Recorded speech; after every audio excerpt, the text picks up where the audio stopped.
Hey everybody, this is Sue Craig, your Stampin' Up! Demonstrator here in the United States. And today what I want to do is show you a card that I made that has like a bookmark that can be removed and given to somebody. But the technique on the card is what I want to concentrate on today. The technique I used to place these flowers together is called masking, and today we're going to learn just how to do that. I want you to see that the flowers are all behind this big blue flower, and that's one of the keys to doing masking. Whatever image you want in the front is what you will put down first. I have another one to show you, and it's animals. It doesn't have to be just flowers, but here on this page you can see that this penguin is the first one I stamped because everybody else is behind him. So keep that in mind when you're going to be doing some masking. So let's get started. What is masking? Masking is the covering up of images so that you can stamp other images. I want to show you what I have done is I've stamped the rose from this stamp set, and it's called Beautiful Friendship. I stamped a second one and I've cut it out, and what I want to show you is that around this cutout you see there is ink. What I have done when I've cut is I've cut inside the line. I'll show you what that looks like. Here is my line. Instead of cutting on the line, I'm going to go inside a bit.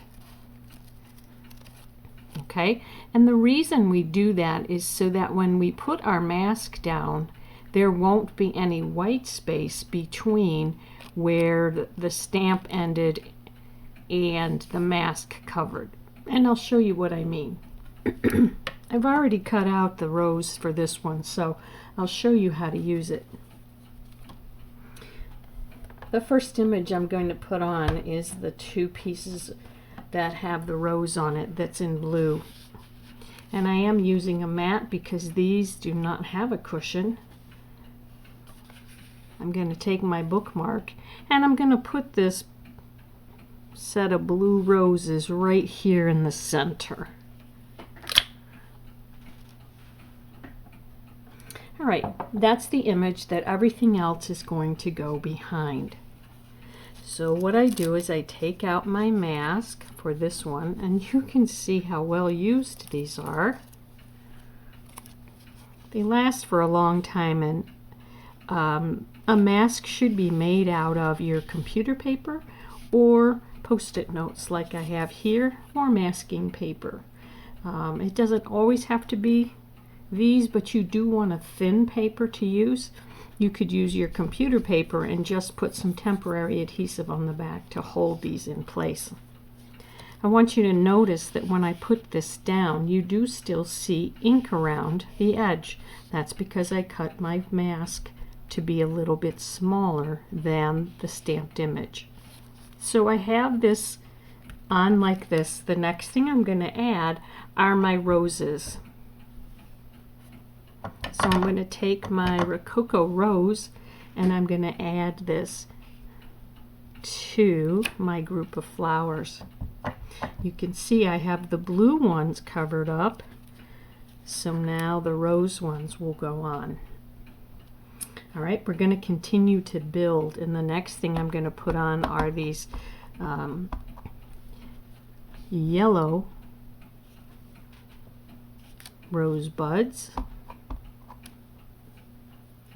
And I'm just kind of alternating where I put the colors so that they look a little more even.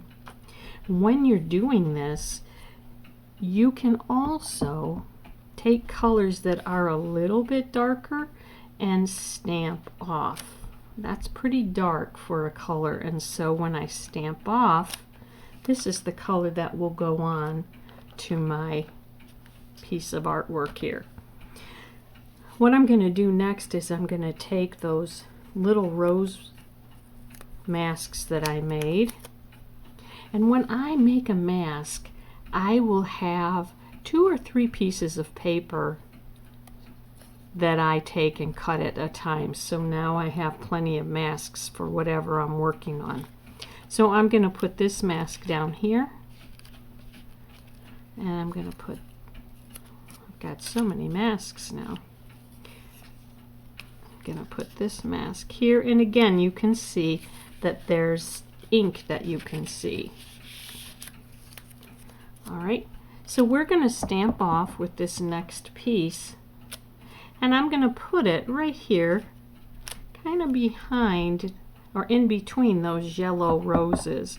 And you can see that because it's stamped off, it doesn't really ruin the effect you have there with that set of rosebuds.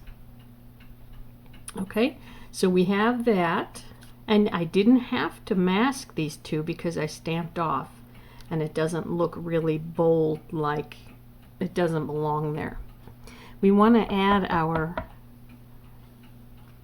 leaves, and so we're just going to take the leaves, and this is Granny Apple Green.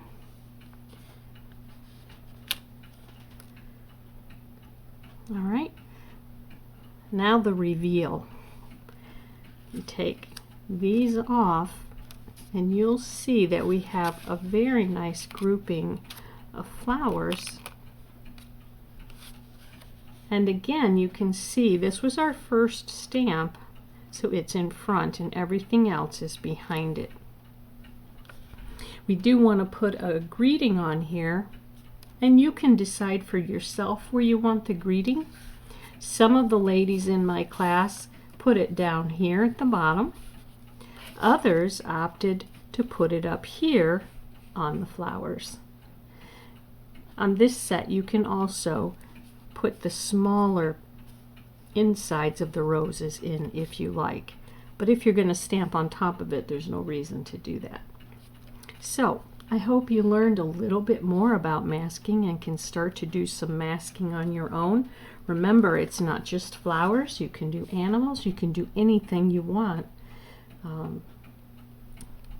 For masking, you can put things together like this so it looks like they're in a group, and masking was the key. Thank you for watching. I hope you learned something.